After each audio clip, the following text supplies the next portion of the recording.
안녕하세요. 안녕하세요. 네, 반갑습니다. 오늘 처음 만나는, 실제로는 처음 만나는 사이. 케임브리지에서 인터뷰를 할 때 이런 얘기를 했었어요. 나는 법을 공부를 해서 뭔가 이런 민영화 프로젝트의 컨트랙트를 딜리버리, 엑스큐션 할 때 좀 더 공공의 이익을 위해서 이거를 실행하고 싶어서 내가 좋네요. 스토리 좋네요. 그쵸? 네. 그런데 내가 가서 공부를 해보고 법 공부를 해보니까 내가 만약에 그럴 거였으면 정책을 공부했어야 됐다는 생각이 그쵸. 드는 거예요. 그쵸. 이건 법의 레귤레이션이 문제가 중요하죠. 아니야. 그쵸. 이거는 폴리시와 레귤레이션의 문제였는데 어쨌든 저는 그 스토리텔링을 하고 이제 법대에 들어가긴 했어요. 그래서 이제 그 공부를 하고 나서 일을 하는데 많이 도움이 됐지만 깨달은 건 내가 이게 법이 아니라 레귤레이션과 폴리시 공부를 했었어야 되는구나. 그렇죠. 그렇게 정의감에 불타시면은 정치를 하셔도 정말 그런 소명으로 받들고 그래서 참 그런 것 같아요. 그러니까 어떤 꿈을 물론 스스로 높게 잡고 어디든 그거에 대해서 실행력도 중요하지만 가다가 자기가 꿈꿨던 그 꿈이 그 방향으로 나가지 않는 경우도 굉장히 많은 것 같아요. 그리고 그럼요. 그것도 괜찮죠. 맞아요. 사실. 나 괜찮아요. 지금 제가 굉장히 존경하는 분 중에 한 명이 윤 대표님이신데 정말 이렇게 멋진 커리어를 갖고 계신 게 참 부러워요. 전 물론 뭐 저도 제 일에서 그럼요. 만족을 갖고 있는데 네네.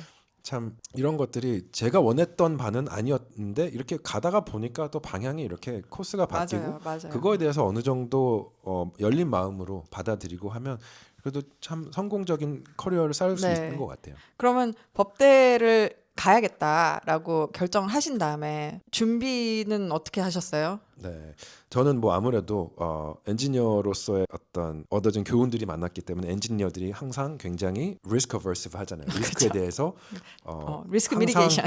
어떻게 하면 안전망을 네, 만들나 이런 게 많았기 때문에 사실 저는 법대에 가야겠다라고 마음을 먹은 순간부터 한 게 엔지니어 자격증을 따는 거였어요. 그래서 전략적 PNG를 이거 그냥 때려칠까도 생각을 하다가 사다리 들고 비밀 있다가 하나 있는데 네네. 나 PNG가 없어. 그래요? 안 쓰셔서 한 번도 해본 적이 없어요. 반지는 끼고 다니시네요. 반지는 그죠? 끼고 있어요. 참고로 캐나다에서 군대를 졸업하시면 아이언 링을 아이언 링이라고 이상한 하는 철 세레모니에서. 반지를 주는데 이게 옛날에 퀘벡에서 무너진 다리에 철근을 녹여서 뭐 이렇게 반지로 만들어서 공대생한테 졸업할 때 준다라고 하는데 아무튼 그래서 생각을 해봤던 것 같아요. 그러니까 만약에라도 잘했네. 법대에 갔는데 안 됐다 아니면 뭐 내가 싫다 이건 맞아. 내가 갈 길이 아니구나 라고 깨달을 할까봐 수도 있으니까. PNG를 먼저 땄어요. 그래서 뭔가 나중에 내가 돌아와야 했을 때 아니면 뭐 변호사로서도 자격증이 있다는 거는 당연하죠. 그만큼 크레덴셜이 생기는 거니까 누가 봤을 때 어떤 객관적인 팩트가 있는 거니까 그거를 먼저 했던 것 같아요. 그래서 그거 시스템을 구축을 해놓고 그 다음부터 진짜 시험도 보고 그 원서 준비도 하고 그러면서 일을 하면서 병행을 했기 때문에 그때도 굉장히 바빴던 힘들었죠. 기억이 나요. 그래도 가장 중요했던 거는 저한테 있어서는 안전망을 돌아올 수 있는 길을 그쵸. 만들어 놓자라고 했던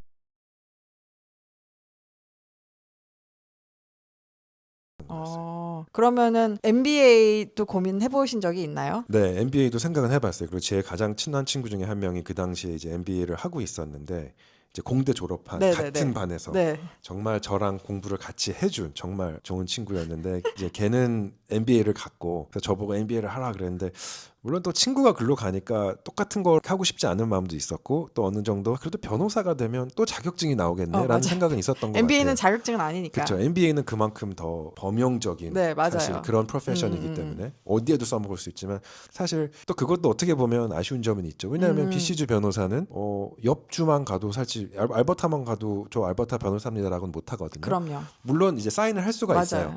그레이스 피리어드도 있고 뭐 아무튼간 뭐 룰은 있긴 있는데 뭐 PNG랑 예를 똑같지 들어서 않나요? 그쵸. 하지만 제가 예를 들어서 미국에 가서 그럼 변호사를 행사를 할 수가 없단 말이에요. 그렇지만 어떤 공학적인 거는 자연의 법칙이기 때문에 건물을 짓는 방식에 있어서는 굉장히 비슷하단 말이에요. 그렇죠? 물론 건축법은 바뀔 수 있겠죠. 다를 수 있겠죠. 그래서 또 자격증이 있으면 이게 어느 정도는 도움이 되지 않을까. 그리고 사실 미디어에서 봤던 잘못 접했던 이 수많은 어떤 리걸 드라마들 중에서 보여졌던 변호사들의 멋진 모습들을 어떤 보면서 드라마 좋아하셨어요? 뭐 수츠 많이 봤죠 사실 그때는. 수츠. 그래서 이제 법대에 처음 들어갔는데 첫 수업에서 교수님이 여기서 수츠 보고 온 사람들 손 들어보세요 하는데 정말 많은 사람들이 손을 저도 들었죠 사실. 근데 그 다음에 교수님이 해주신 말씀이 거기서 똑같은 거는 딱 하나밖에 없습니다 그러면서 뭔가요? 그러니까 일하는 수준입니다. 네, 옷도 그렇게 안 입어요. 그러면서 착각하지 마세요 하고 수업을 시작하게 됐어요. 그때 기억이 나요. 저는 MBA를 했잖아요. 그러니까 네네. 저는 구조공학을 하면 석사를 해야 될 것 같다는 생각을 많이 했고, 왜냐하면 구조가 석사도 하셨죠, 구조. 네. 아, 정말 정말 끝판왕이네요, 정말. 저는 이제 석사를 코넬에 가서 했는데 그걸 한 이유는 원래 미국에서 일을 해보고 싶어서 원래 스카이스크레이퍼 디자인하는 게 꿈이었어요. 저 건축의 꽃이죠, 사실. 건축의 꽃. 그쵸. 그런데 논문을 쓰면서 논문 마무리하는 시기에 9/11이 터져서 아이고.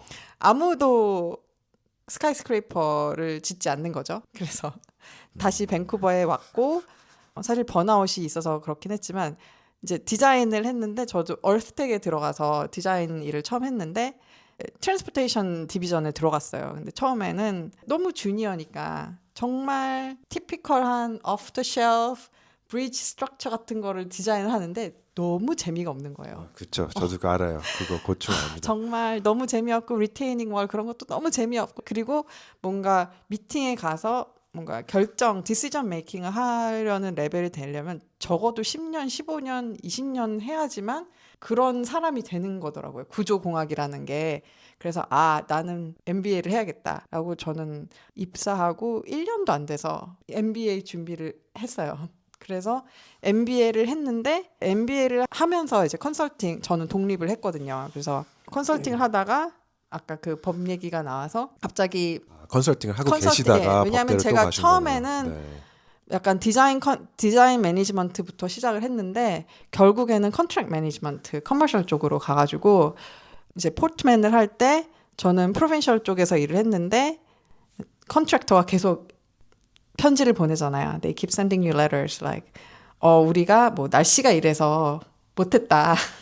자재가 유통이 안 돼서 못했다. 그쵸. 그러면은 보면, 다 왜냐하면 다 노티스를 줘야 되잖아요. 아시겠지만. 아, 그쵸. 그러면 거기에 이제 또 리퓨즈를 하는 아니면은 이걸 받았다는 그런 편지를 써야 되는데 그런 걸 제가 굉장히 많이 하면서 변호사들이랑 일을 많이 했거든요. 그래서 변호사분들이 일을 잘하지만 내가 이쪽 링고를 좀 잘 알면 같이 일하는데 훨씬 효율적이겠다라는 생각을 해서 이제 법대를 갔는데 저는 그래서 영국 법대를 간 것 같아요. 왜냐하면 히스토리에 맞는 케이스들은 사실 되게 니시잖아요. 그쵸. 이게 그러니까 영국 케이스나 그러니까 저희도 항상 이제 그런 뭐라 그러죠? 레터들을 쓰면서 케이스들을 보면 영국 케이스나 호주가 P3가 굉장히 발달된 나라이기 네. 때문에 그런 식으로 하다 보니까 내가 꼭 캐나다에서 공부를 할 필요는 없다고 생각이 들었고 그리고 저는 그러니까 머치어 스테터스로 해서 2년 안에 졸업할 수 있는 옵션이 있기 때문에 영국에 간 거거든요. 그런 옵션이 있어요. 2년 안에 할 수 있는. 거기는 왜냐하면 여기는 로스쿨이 MBA나 의대처럼 프로페셔널 디그리잖아요. 그래서 언더가 있던지 뭐 언더에서 몇 년을 하던지 그런 리퀘어먼트가 있는데 거기는 한국 법대처럼 고등학교를 졸업하면 바로 들어갈 수 있는 거예요. 그래서 저는 이미 디그리가 벌써 3개나 있었기 때문에 if you have one degree 그러니까 학사가 이미 있으면 시니어 스테터스라고 해서 1학년을 건너뛰고 2, 3학년만 굉장히 L2S. 효율적이네요. 그리고 저는 사실 형법 그런 걸 다 하긴 했지만 그런 데는 관심이 없잖아요. 저는 컨트랙로나 그쵸. 커머셜로나 뭐 랜드로만 관심이 있지 사실 패밀리로라든지 그런 거는 지금 인프라를 짓고 있는데 누가 이혼을 한대요. 그러니까 그런 거 그래서 뭐 옵션을 할 때도 주로 저는 이제 컨트랙로 쪽으로 많이 했고 그러니까 그런 이유 때문에 이제 영국 법대를 가게 됐고 그 선택에 대해서 되게 많이 물어보세요. 왜 하필이면 영국까지 갔냐. 근데 저는 이제 커먼로 베이스가 있고 캐나다 그냥 베이스는 되게 영국이랑 비슷한 리걸 시스템이기 때문에 1950년대까지만 해도 대법원 판결을 영국에서부터 받아왔고 네네. 그렇기 때문에 사실 부모격이죠. 그러니까요. 법 시스템 자체가. 그래서 그 이후로도 이제 많이 진화를 하기는 했는데 그래도 옛날 케이스들을 보면 아직도 영국 판례를 보는 경우가 많잖아요. 그래서 판례문도 많이 읽었어요, 영국 거. 특히 네. 뭐 로드 데닝 같은 판사. 로드 데닝. 그래서 모든 캐나다에서 법대를 졸업한 학생들은 영국 유명한 케이스들은 또 맞아요, 영국 게 맞아요. 많잖아요. 다 초반 정말 거는 계약법의 네, 기본이 되는 그런 것들은 다 네. 영국에서 나온 법이기 때문에 영국이 그렇게 대단한 나라인지는 사실 그때부터 알기 시작했던 것 같아요. 저는 그래서 영국에 갔고 사실 미국 법이 훨씬 시스템이 다르기 때문에 왜냐하면 그쵸. 가끔 물어보시거든요. 왜 캐나다가 아니면 차라리 미국으로 가지 왜 영국으로 갔냐. 근데 사실 영국이 캐나다가 커먼웰스이기 그쵸. 때문에 네. 훨씬 비슷하거든요. 비슷하죠. 맞아요. 영국을 싫어해서 독립한 나라가 미국이고 영국이 그래도 괜찮아서 같이 있다가 독립한 나라는 네, 캐나다이기 네, 때문에. 네. 그러면 이제 법대를 가면서 고민이나 드는 그런 생각 있으셨어요? 왜냐하면 일을 그만두고 풀타임으로 가야 되는 거잖아요. 네, 그 당시에 제가 되게 좋아했던 어떤 구절이 있는데 제가 지어낸 말은 아니고 어디서 저도 주워 들었는데 진정한 용기는 지금 가진 모든 것을 포기하고 더 나은 모습을 위해 나아가는 것입니다라는 말을 들은 적이 있는데 사실 그런 생각만 했고 뭐 비용이나 시간이나 나이나 커리어 갭이나 이런 거 솔직히 생각해 보지도 않았어요. 저는 하기야. 철이 없었던 것 같아요. 아직도? 그때도 서른이었는데 저는 아직도 철이 없어요, 사실. 머리도 안 좋고. 근데 아무튼가 그때는 그냥 막연하게 사실 과연 내가 해낼 수 있을까라고 하는 궁금함이 더 컸던 것 같아요. 저도 그리고 그 궁금함이 만약 컸어요. 할 수 있으면 얼마나 다른 미래가 펼쳐질까라고 하는 그런 궁금증이었던 것 같아요. 그래서 물론 뭐 많은 걸 내려놔야 되긴 했죠. 그래서 법대에서 공부를 하다 보면 사실 제가 아마 30 정도 돼서 법대에 입학했던 것 같은데 뭐 그때 페이스북에서 보면 사실 그 나이 또래가 친구들이 많이 뭐 주변에서 결혼도 하고 아니면 맞아요. 집을 산다거나 아니면 아이를 낳고 이런 것들이 보이는데 이런 걸 보면서 좀 되게 현실과 동떨어진 것을 보면서 그런 생각은 많이 했죠. 예를 들어서 막 아이폰이 새로 나와서 제 친구들은 막 그 당시만 해도 아이폰이 신제품이 나오면 막 사진 올리고 막 그랬잖아요. 그런 출시일이었는데 그거를 제가 보고 있는 모습이 어디였냐면 아이키아에서 1불짜리 아침을 파는데 돈을 안 벌고 있잖아요. 그래서 정말 수입이 3년 동안 1도 없을 텐데 그치.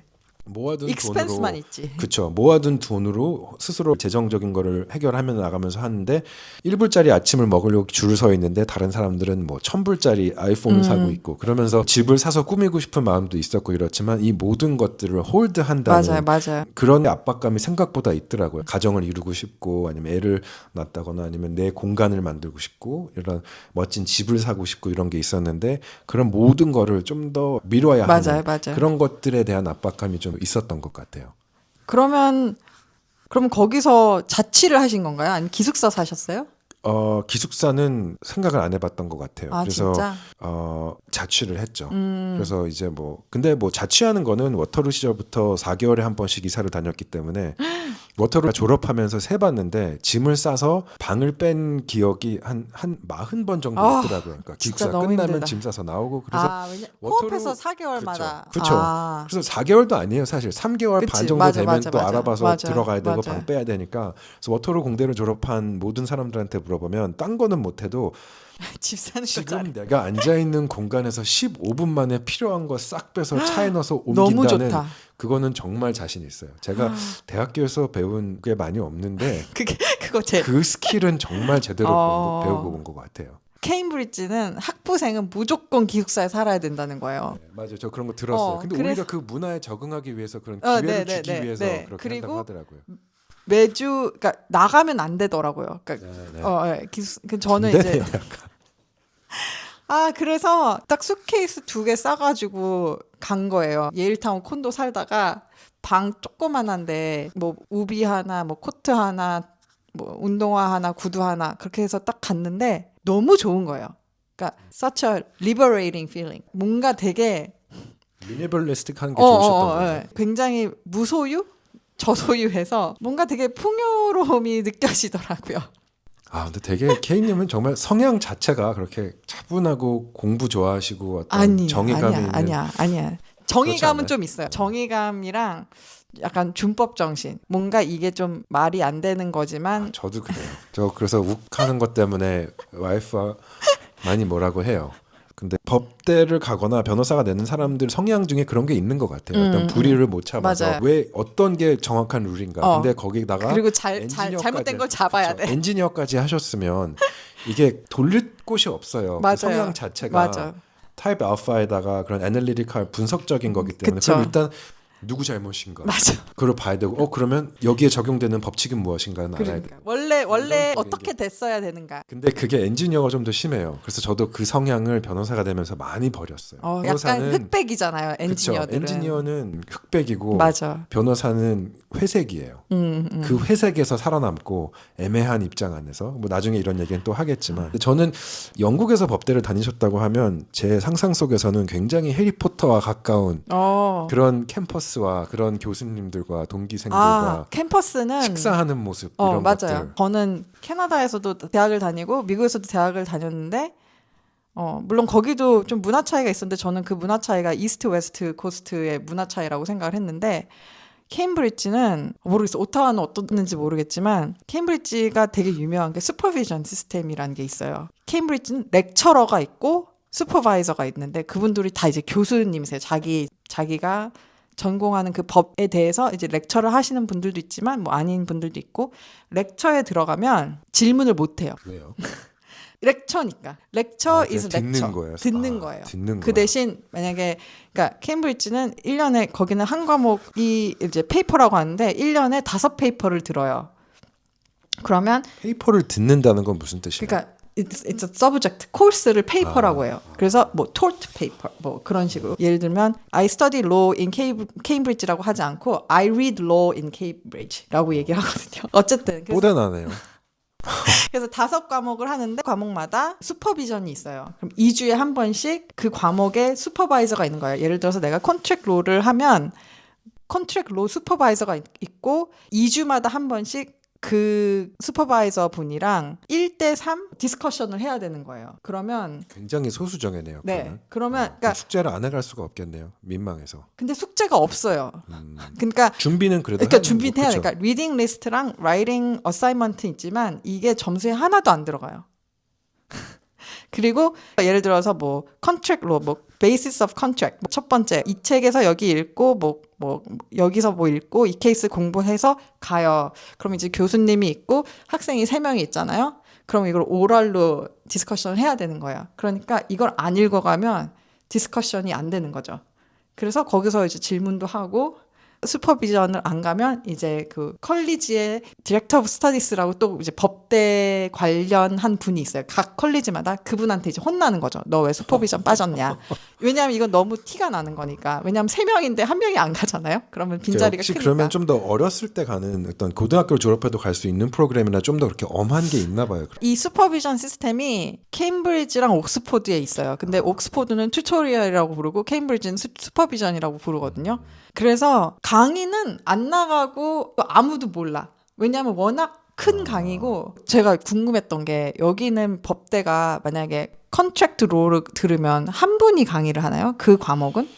대체로 그렇죠. 1학년 기본 과목은 대체적으로 한 분이 한 세메스터 아니면 1년 동안 네. 컨트랙트는 1학기, 2학기로 하기 때문에 하게 되는 경우가 많죠. 가끔 게스트로 어떤 분이 또 와서 강의를 하시는데 그거는 좀 더 올라갈수록 2, 3학년이 되면 그런 경우가 더 많았어요. 저희는 토픽마다 렉처러가 달라요. 아이고 그러면 그래서 그런 교수님이란 그런 그게 없고 뭐 컨트랙이다. 그러면 컨트랙도 토픽마다 다른 교수님이 들어와서 강의를 하는 거예요. 굉장히 다르네요. 네. 사실 북미에서는 법대 수업이 그 소크라테스가 했던 방법이라고 디스커션. 해서 정말 교수님이 그냥 랜덤한 사람을 찍어갖고 그러니까. 질문을 하기 시작해요. 그러니까 오늘 가르치시는 토픽에 관한 판례들에 대해서 이거 읽었어, 이거 설명해봐. 그럼 이거 너 어떻게 생각해? 좀 짓궂으신 교수님들은 거기서 왜냐하면 학생들이 준비를 또 해가잖아요. 그쵸, 또 자기 그쵸. 걸릴까봐. 근데 뭐 또 안 걸릴 수도 있으니까 안 해가는 경우도 있기는 한데.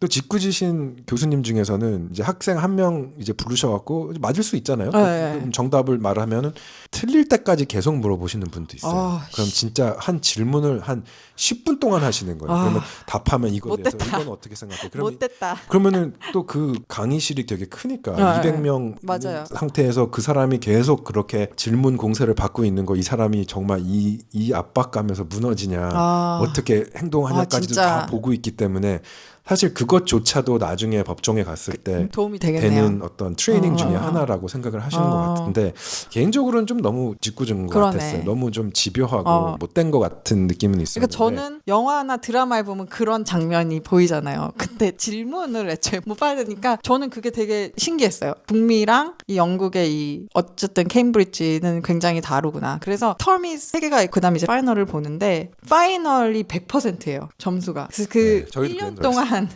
공부한 게 그 3시간 안에. 시험은 그러면은 어떻게 보셨어요? 법대에 계실 때 컴퓨터로 보셨어요? 아니요. 아니면 저도 컴퓨터 포기했어요. 저희는 다 펜으로 펜하고. 해서 영국에 있는 모든 펜을 써봤어요. 왜냐하면 빨리 써야 되니까. 맞아요. 그래서 저도 되게 할아버지 소리를 들었던 게 제 동기생들이 네. 한참 어렸으니까 학교에 시험을 보기 시작할 때 그 소프트웨어를 깔면 딱 그 시험이 시작이 컴퓨터로 되면 칠 수도 있어요? 인터넷이 차단이 돼요. 아, 그러면 이제 오케이, 그 오케이. 시험 문제가 이제 컴퓨터로 나오는데 그날 생각을 해보시면 막 200명에서 시험을 같이 보는데 네. 이제 인터넷이 차단이 되는 순간부터 그럼 자기 랩탑으로 시험을 보는 거예요? 자기 랩탑을 가져가서 시험을 진짜? 봐요. 딴 거를 못 하고 그것만 그 프로그램만 쓸 수 있게 되는 건데 뭐 지금은 또 어떻게... 13년이 지났으니까 아니 우리는 바뀔 그때 수도 다 있는데. 펜으로 썼어요. 그래서 저는 그게 그 불편해서 저는 또 대학교를 컴퓨터를 쓰지 않고 졸업한 세대이기 때문에 좀 종이하고 펜을 달라고 해서 이런 빈 책자를 한 3-4권을 받은 다음에 전 그걸 또 꽉 채워서 썼어요. 어느 정도 많이 썼냐면 펜을 하나를 다 쓴 적이 있어요. 시험 하나 보는데 대박. 4시간짜리에. 대박. 왜냐하면 대박. 뭐 이제 곧 또 이제 나중에 얘기를 하겠지만 시험 보는 방식을 바꿔야 했기 때문에 공대에서 맞아요. 정말 많이 쓰는 게 답이다라는 그걸 깨달아서 이슈 스파링이라고 하잖아요. 그래서 정말 모든 거에 대해서 다 쓰는 그런 훈련을 하기 위해서 공부를 했기 때문에 나중에는 4시간짜리 시험을 보고 나오면 3-4시간 되니까요. 새끼손가락이 펴지지가 않았어요. 한나절 동안에는. 너무 경직이 돼서. 그러면은 여기도 법대 다니는 친구들은 나이가 좀 낮은가요? 언제 주로 법대를 가죠? 엄연히 말을 하면 아직